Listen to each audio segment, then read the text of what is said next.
monkeypox. A rise in cases among gay men or men who have sex with other men.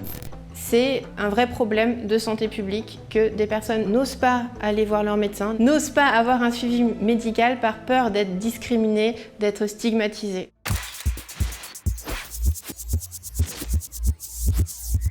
Je suis donc Lucille Joma, je suis présidente de l'association SOS Homophobie, donc une association de lutte contre les discriminations LGBTI-phobes et une association également féministe. La variole du singe, c'est un virus qui se transmet par contact physique principalement.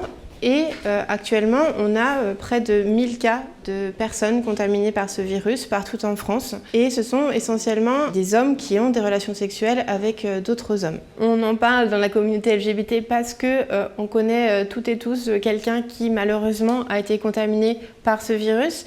Mais les médias en parlent peu, et donc parler peu de ce virus et de ces contaminations, c'est aussi entraîner une absence d'identification des symptômes, une absence de dépistage pour les personnes qui vont être contaminées par ce virus. Il y a un grand besoin d'information. Les personnes gays et bisexuelles qui sont contaminées cherchent des informations, savoir comment je peux me soigner, qu'est-ce qu'il faut faire lorsque je suis contaminée, si j'ai été cas contact, qu'est-ce que je peux faire, vers qui me tourner, est-ce qu'il y a des vaccins disponibles, quand, où, comment, etc. Il y a un manque d'information générale, un manque d'accompagnement.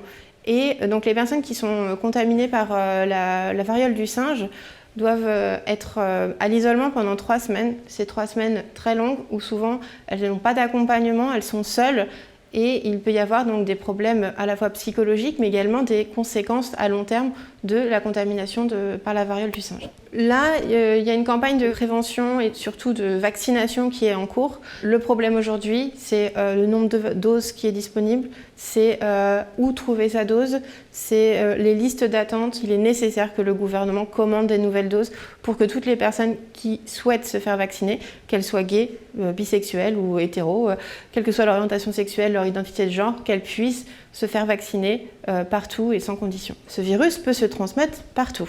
Entre tout contact physique, ça peut être de parents à enfants, il suffit d'être proche physiquement pour pouvoir transmettre cette maladie. Nous, on attend vraiment de la part du gouvernement que ces campagnes qui sont prévues, qu'elles soient diffusées vraiment le plus largement possible, qu'elles soient actuellement diffusées auprès des hommes gays et bisexuels parce que actuellement c'est vraiment là où l'épidémie se propage, mais il faut aussi qu'elle soit disponible partout. Si on ne cible que les personnes gays ou bisexuelles dans cette prévention, à la fois les médecins ne vont pas identifier d'autres personnes hétérosexuelles par exemple comme pouvant être porteurs de la variole du singe et donc pouvant entraîner une épidémie plus importante.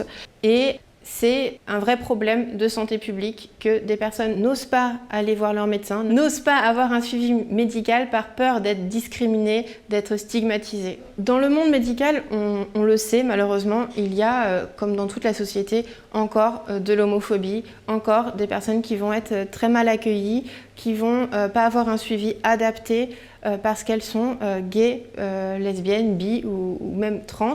Il faut encore faire son coming out, on ne sait jamais comment c'est perçu. Et donc pour ça aussi, le gouvernement a des choses à faire. Il y a vraiment un manque de formation pour l'accueil des personnes LGBT dans les hôpitaux, dans les médecines de ville. Aujourd'hui, il y a également le gouvernement qui a en son sein des personnes qui sont anti-LGBT. Il y a une ministre qui a eu des propos très insultants, très dégradants pour les personnes LGBT. Ces communautés n'ont aucun besoin d'être reconnues par l'État. Mes chers collègues, ne faisons pas de ces communautés qui n'existent pas les nouveaux corps intermédiaires de la République. Notre démocratie est-elle si malade que pour nous donner bonne conscience, pour pouvoir ignorer la crise sociale, nous saupoudrons quelques communautés d'avantages non justifiés. Et là, on demande vraiment que le gouvernement fasse des choses, parce que c'est en laissant des personnes qui sont contre les personnes LGBTI qu'il va y avoir encore plus de stigmatisation, qu'on ne va pas pouvoir lutter contre la variole du singe correctement. Donc il faut que le gouvernement prenne en main ce sujet et que certains ministres, dont Caroline Caillot, démissionnent ou soient éliminés du gouvernement.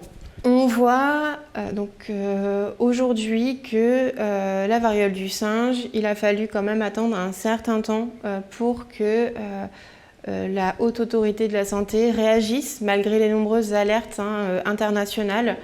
Et donc, le Covid et les autres épidémies n'ont pas encore eu des conséquences vraiment directes sur une mise en place d'une politique de santé publique qui permettrait de lutter très rapidement contre différentes épidémies. Il y a encore des choses à faire. C'est pas parce qu'il y a une pandémie du Covid qu'on peut passer sous silence ou laisser des personnes sans information, sans vaccin contre d'autres épidémies.